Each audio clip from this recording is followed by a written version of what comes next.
Good evening, everybody. It's Frank. Welcome back to the channel. Today is Sunday, November 10th. You'll be seeing this on November 11th. So today, as I mentioned in my previous videos, I wanted to do a short tribute for Veterans Day since Monday. And if you don't know, I'll give you a little bit of a history here. So, why is Veterans Day when it is? And it's actually I think it's actually pretty cool to this time around because it's actually on November 11th. So they called it the Great War, but what we call World War I, which was fought in at the time, at the beginning of the war, everyone kind of knew what a war was. But World War I, no, man, that was meat and grinder compared. I mean, things got worse in World War II, but up until that point, you had more continental armies. They actually would line up, and they were just, and the guns weren't very effective. But mass production, is definitely the first modern industrial war. Probably the Civil War was probably the first modern war. But, you had the advent of the machine gun. The rifles were getting more accurate. You could produce the ammunition. Artillery was getting more explosive, if you will. And actually World War I was also the first war, and probably one of the, I don't know, it depends. So chemical warfare was big in that war. Mustard gas, I think even sarin, like nasty stuff. But the effect, the death toll at that time, it's just, I mean, people were, in the other wars, people died, yeah. But, I mean, you wouldn't even, all you'd see is like half a torso. Like, and some of these war, like in Verdun, there was actually 2 battles of Verdun. Just like throwing people. It was like I said, the description's meat grinder. So anyway, World War I came to an end, and there was an armistice signed on November 11th. I think it was 1918. I could be a little wrong with that one. I pretty good with history, but my memory. But anyway, it was supposed to be on the 11th day, on the 11th month, on the 11th day, the 11th hour, 11th minute of the 11th second, and both sides signed that war. And shortly thereafter, a lot of people were remembering how bad that war was, how many people were thrown at it and just never came back. And that's how we came up with Memorial Day. I think if you look a little bit more, you can go online. The one flower that's shown is the poppy. I think someone from the British, I believe,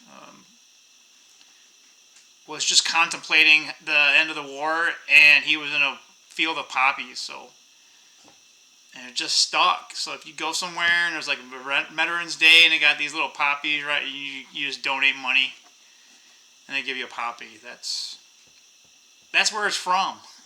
Most people don't remember this stuff. I mean, like World War I, it ended in 1918, so, it's been over 100 years. And those guys have been gone for more than 4 generations, so.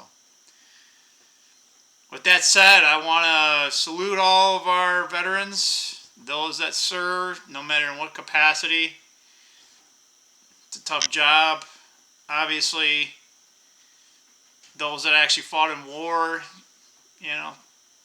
I think the saying goes is all gave some gave all. And definitely some didn't make it back. Like I said, we take our freedoms for granted. I don't. I still remind myself of what it took to keep this not only how this nation was formed, but we also have to maintain it, and that's probably harder than actually creating it, if you can actually believe that, but that's definitely true. So today, is also more of a personal note for me. And one of my videos, I think maybe my first video, I kind of alluded to my father. He was definitely a combat veteran. He was in the Army, and he served in the Korean War. I swear, it's, anyway, I'll get with the story. So, my dad was born in 1932, right, right in the, I'll say the beginnings of the Great Depression. So, essentially, he was a kid during the Depression and during World War II. I mean, imagine that, right? Like, you're a kid, and he was from West Virginia, and I'm telling you, I mean, even to this day, West Virginia is a pretty poor state. All right, so imagine being in one of the poorest states of the country during one of its poorest times. I'm not even sure if we acknowledge some of that, but anyway, I don't. That's neither here nor there. But I just want to try to sink this in, right? Like what, some of the things that my dad went through, right? So I honor that today, and my my problems pale in comparison, man. Like wow, But anyway, right?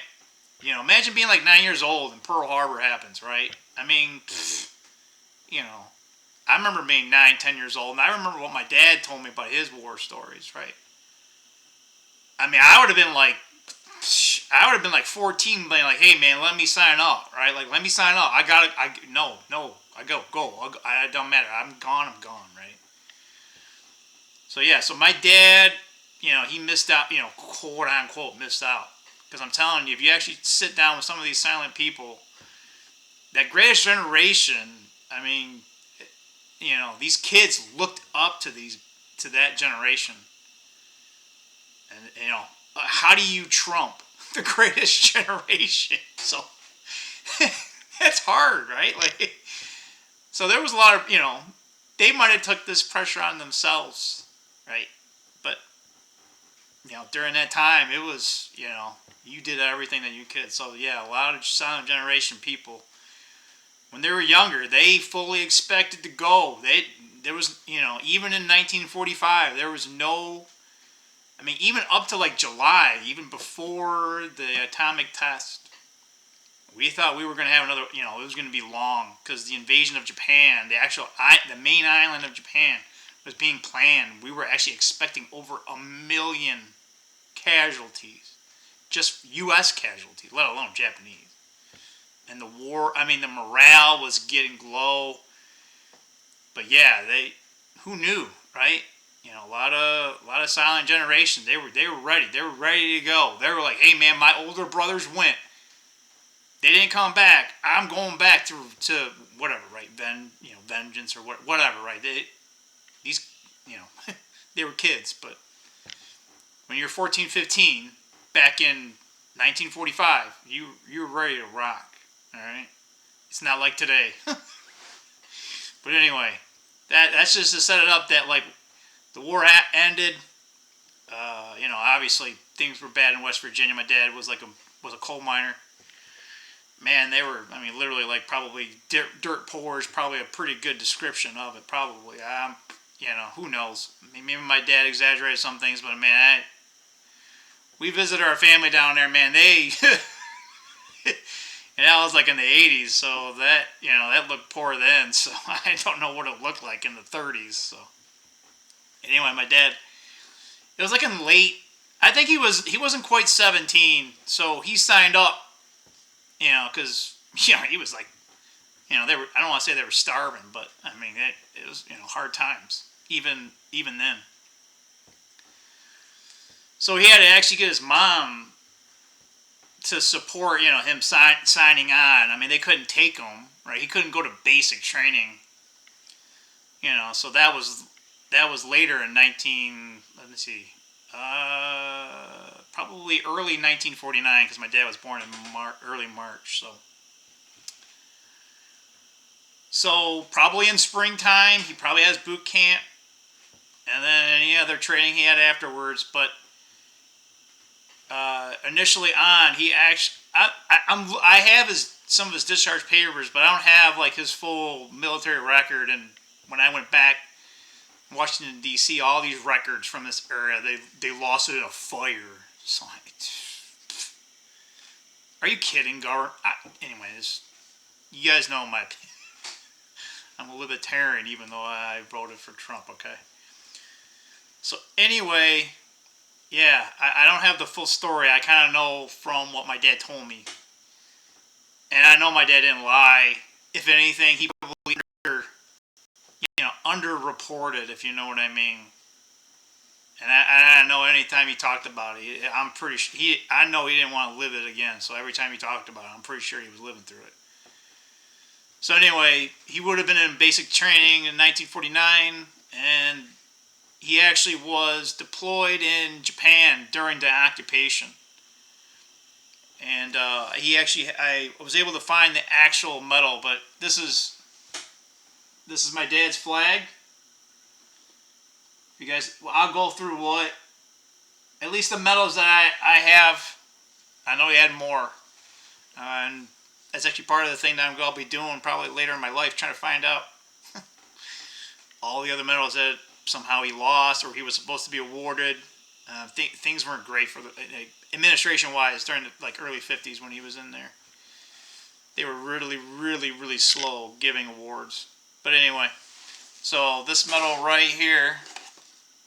I'm sorry, everything's backwards. This one right here is black, red, and white. So this is actually a medal that you got if you actually were serving during your station in the mainland islands of Japan. So he was actually part of the occupation. If you don't know that, after the war, the United States occupied Japan for, I don't know, more than 10 years. I think it was significantly after that. We actually still have military bases in Japan to this day. That's why, they'd surrendered. We were making sure, right? That type of thing. So anyway, he was actually in 1949. So in June of 1950 is when the actual war in Korea actually kind of got started. If you look at the history books, it appears that the North Koreans actually crossed over the 38th parallel first. They claimed that the South Koreans fired first. They came into their territory, so they were just responding to an invasion. But South Korea had barely any forces. They weren't the greatest trained, at least at that time. But the North Koreans had tons of equipment from both the Soviet Union and China at the time. And to be honest, the North was emboldened by China, so they were kind of like a proxy. That's just to say that he was during the onset of the war outbreak. He was in Japan. He wasn't initially deployed. The peninsula was, it wasn't looking good. The North Koreans pushed the entire South Korean, and we eventually got I think one or two divisions actually on the peninsula before, but they all got pinned down. It's a Busan, I believe, the southeast corner of the actual Korean peninsula. So, and I'm trying to. I think it was like late September. I'm trying to remember the actual off of my memory, but I know it was either September. I think it was early September, somewhere around there, or maybe it was like early October, maybe around my birthday. In 1950, that's when General MacArthur, who was already in Japan, he was during World War II. He was the commander-in-chief of the entire army in the Pacific Theater, so he was already in Japan. But he actually had a bold strategy of actually having an amphibious landing at Incheon, and that was a lot of people were like, dude, you're smoking crack. But his point was, well, the enemy ain't expecting it. It's high risk, high reward type of thing, right? And that's how MacArthur rolled, man. Man, this guy, anyway, he grew up during the 19th century, so that tells you just kind of the mentality of some of these generals at the time. But anyway, so doubt that my dad was deployed shortly thereafter, and he actually, because the Marines actually landed first, because that's how most amphibious landings are. You put in the Marine. I mean, the typical normal army doesn't come in like the first wave or they come in shortly thereafter, right? The Marines establish the beachhead, right, and then the armies put in. And they're more of the standing army. You put your Marines in to breach enemy lines, fortifications. You give them some of the hardest jobs. Not that the army was given a weak job or anything. So yeah, so basically from October 1950 to essentially about that time in 1952, my dad served on the front lines. He wasn't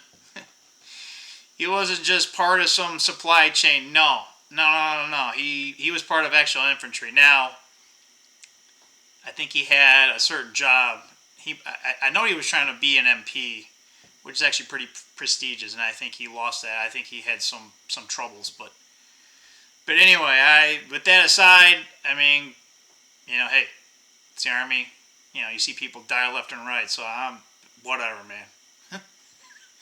I'll cut him all the slack, okay? I mean, again, whatever. Maybe I'm biased. It's my dad, but man, you're seeing people die left and right, and I'm telling you right now.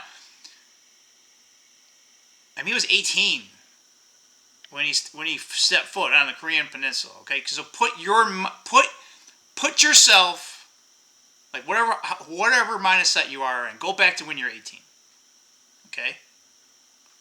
You're on the Korean Peninsula. You're on the front line. You got a gun, right? You're being told, go that way, right?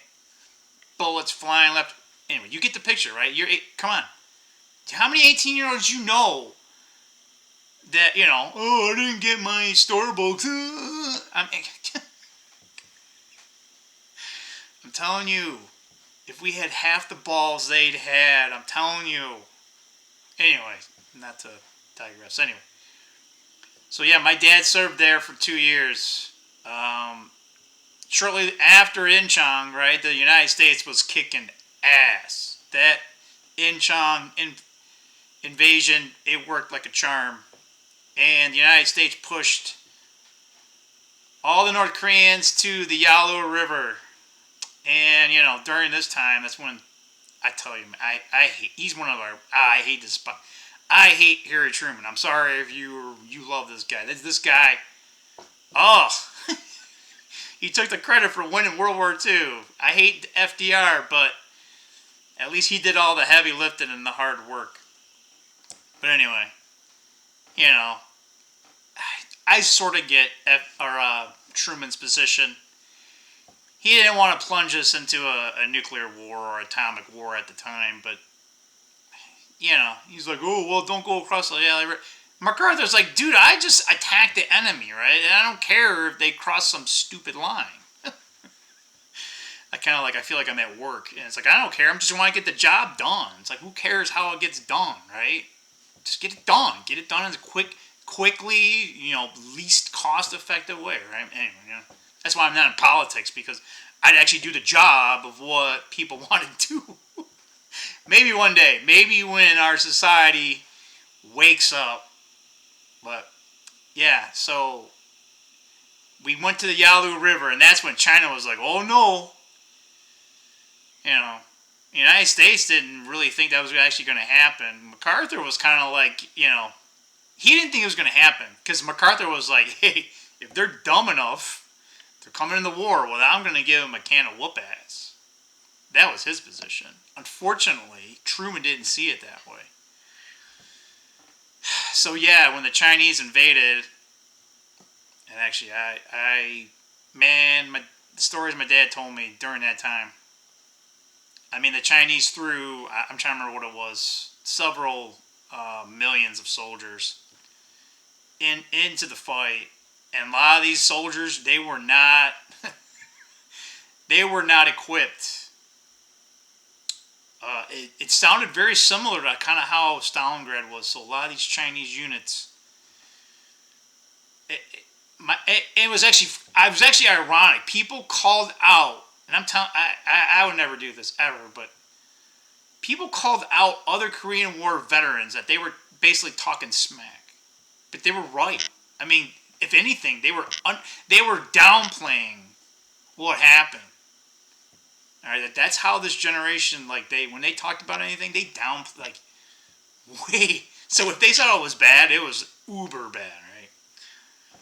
So yeah, my dad spoke that when the Chinese came, right? Because North Koreans, like, they basically just went right over the border, right?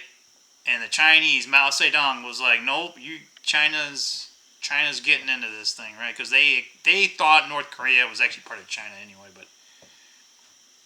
So yeah, these Chinese men, I don't know how, right? Like, this tells you what these nasty governments did to their people. I don't know what compelled them, but they came across, linked arm to arm, basically across the entire front. And my dad said, man, they put them down like flies. And they kept coming.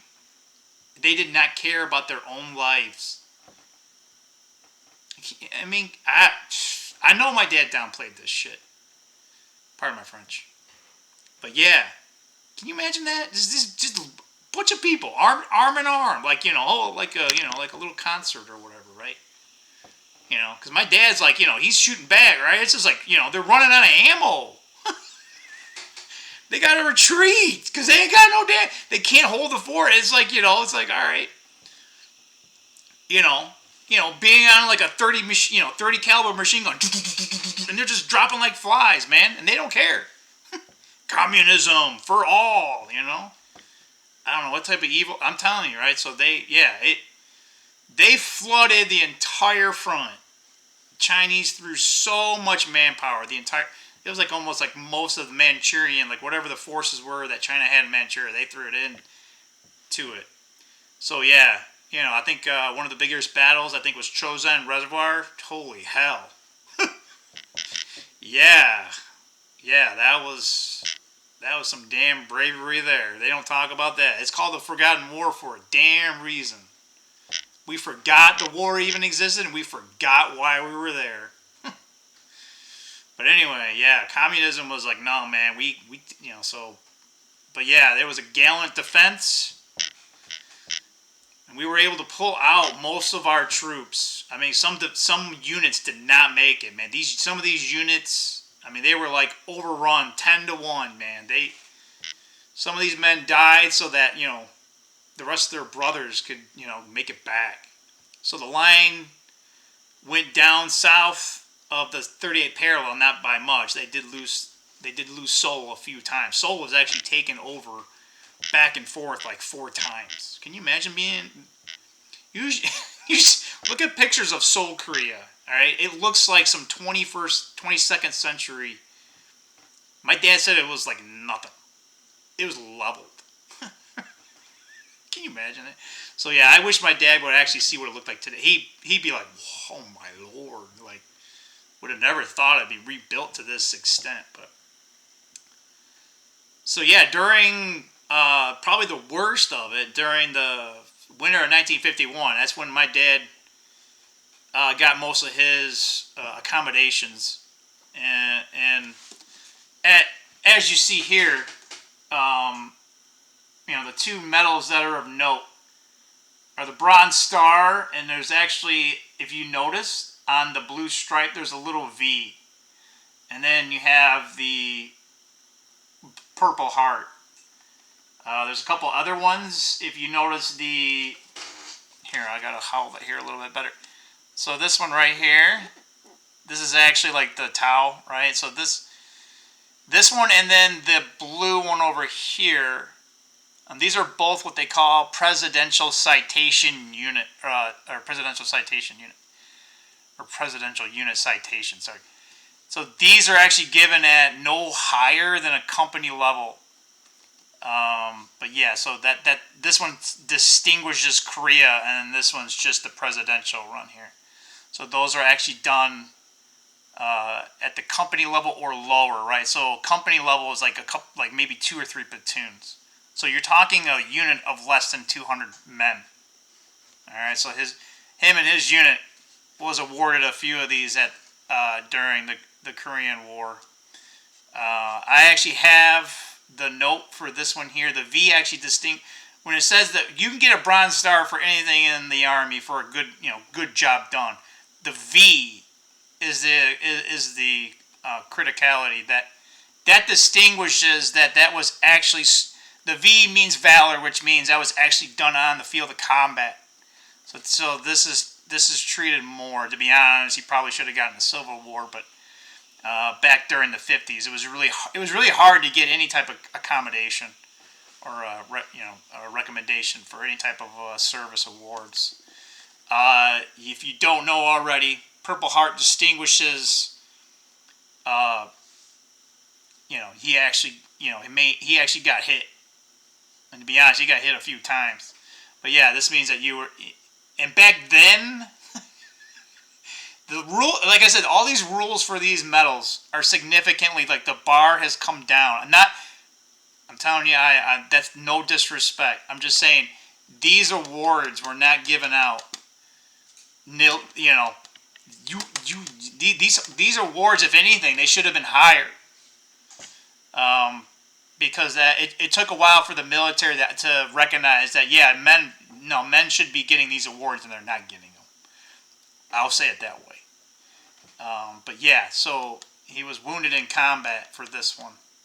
So there's a couple other ones. I'm still learning this one here. I haven't found much on this, so I'm still doing my research. This one cross right here is he was a marksman. So you get this, for a certain rifle. He got one for rifle. I think he has a pistol one, but I don't have his stuff. This here, that's his infantry badge. So imagine without the reef. Here, I'll maybe get it a little closer. And the focus just doesn't have it. So the gun is the infantry badge. The wreath around it actually means combat infantry badge. So the only way you can get that is if your unit actually sees combat. Now, they redefined that later to mean that you were actually in a theater of war. So you mean that your unit might necessarily see combat, but again, back then they had much more stringent. But anyway. So anyway, he actually should have one with a star on it, which actually means that you get one for 1 year, and a star meaning that you get it for 2, and then if there's 2 stars, that means it's 3 years of being in a combat theater. But for back then, that was actually mean you were actually in combat. So we went over most of the medals that we have here. But what I wanted to read was kind of what my dad got for this Bronze Star right here. I might actually have to put my reading glasses on. Oh, Fred, you look old. So look how, oh my God, oh, that looks so bad. So anyway. So yeah, I wanted to read what they actually wrote, how he actually got his Bronze Star with Valor. So this was, I still have it. I don't know how to preserve it. It's fallen apart. It's whatever. It's almost 80 years old now at this point, but I have it stored. It hasn't really seen too much damage, but I'm not, when I got it, it was already in really bad shape. But I wanted to read this here for you. Just, again, I'm doing it more for my dad, but, how many more men, right? I mean, you could just change the name. Change the name. And to be honest, I mean, just think of all the men that did this. So anyway. So it reads Corporal Garland R. Anderson. That's my dad's full name. There's actually a service number. I'm not going to say that. So he was part of Infantry Company E, 7th Infantry, 3rd Infantry Division, which actually was a pretty good division, actually. United States Army. On April 25, 1951, near Taejanin, I'm probably butchering that name, Korea, while occupying defensive forces, Corporal Anderson's platoon was attacked by numerically superior enemy force which succeeded in penetrating the perimeter. When an order was received to withdraw to more tenable positions and to destroy all weapons and ammunition that cannot be carried, Corporal Anderson voluntarily moved through withering fire, destroying a rocket launcher to prevent its capture, and then placed accurate and sustained fire on the enemy, enabling his unit to withdraw to prepared lines of defense. Corporal Anderson's heroism, tenacity, and devotion to duty reflect great upon the credit of himself. I didn't think I'd do this. And the military service, entered in the military service in the state of Virginia, age of 19. Sorry about that. So yeah. You want to say my dad was a badass? I won't disagree with you there, but... Damn. I didn't think I'd cry on camera. Anyway, sorry about that. But man, imagine, right? Imagine all the other men. You know, that have served in all of our wars. Or even the men that just, they serve, and they're not even, they don't have a flag. They're still alive, right? They don't get any support. You know, they don't get no free benefits that all the you-know-what come over here, right? You know, they don't get the care that they need, but, you know, there's, how many, right? I mean, like, where I work, I think it was like last Thursday, I went to they have like this veterans thing, right? And our company was actually involved during World War II. So, like I said, we're a domestic company, right? So there's only two that made significant, and they made, I'm telling you, the other, like, to be honest, you could probably figure it out. How about this? They were close to TANCCOM. Okay, that tells you what our company did during that time. But anyway, they recognize in our company, you'd be surprised how many veterans are in our company. So they flashed on, and what's actually ironic, I know other people in my company that served, and they didn't even show their picture, because you know what? You have to voluntarily tell the company that you served.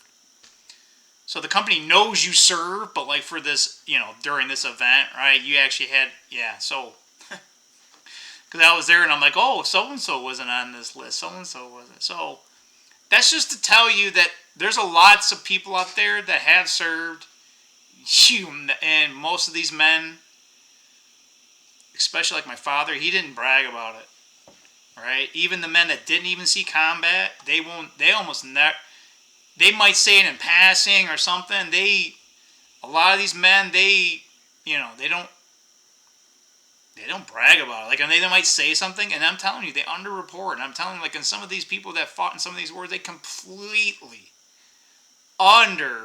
tell you what happened to them. Especially during my dad, and probably, they during Vietnam, when they came back, I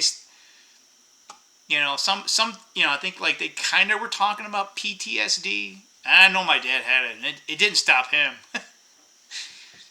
Telling you, man. But yeah, I mean, these men saw, who knows? They probably saw something, and like I said, especially from my dad, whatever he went through, I know it was bad. Because what he told me was bad. I mean, he was telling me some of this stuff that's like, I don't want to say a kid. I mean, I think some of the stuff he was telling me when I was 10, a little bit more when I got older. The stories just got worse as I got older. So I know he didn't want me to go through it. I can tell you that. But I think he was also, he couldn't say it in so many words, but I think he wanted me to know how bad this world can be. And I think it was torn, right? Like, how do I tell my son this? That what he went through, I know he didn't want his kids to go through it. So, anyway, just remember a guy, someone that that served. doesn't matter what they did, but I'm telling you, there's so many of these men out there. We treat them like, pardon my French, we treat them like shit. We don't acknowledge them. We don't respect them. All these people talking about, they don't like this country. Well, then leave. If you really think this country's bad, why are you here? Go. We don't need you. My father didn't die for a bunch of people, or fight and almost die. So people can call him all the nasty names. Or call his son that, or call his daughter that, right? And then when hard times are coming, guess what? You're going to be begging for these people back, right? And guess what? A lot of men ain't going to be, a lot of guys, I wouldn't blame them, man. So, yeah. So anyway, like I said, this is a long message. I wanted to honor my father. I want to honor all of our veterans, past, present, and unfortunately future, because this will never end. We will always need some type of service. It's just how it is. Humans, will we ever learn? I don't know. I think we learn in our time, and future generations have to learn. So I think society has to learn to some degree. Let's just hope we don't destroy ourselves while trying to learn important values. So anyway, with that said, this is day 9 of the Economic Ninja Challenge. I chose to honor our veterans. If this stuff don't mean anything to you, then see you later. But yeah, I want you all to know we're here because generations before us did the hard lifting. And some people didn't make it. Just remember, we're the path that was made behind us. Don't forget about them. That said, Frank's here for you, and we'll see you tomorrow.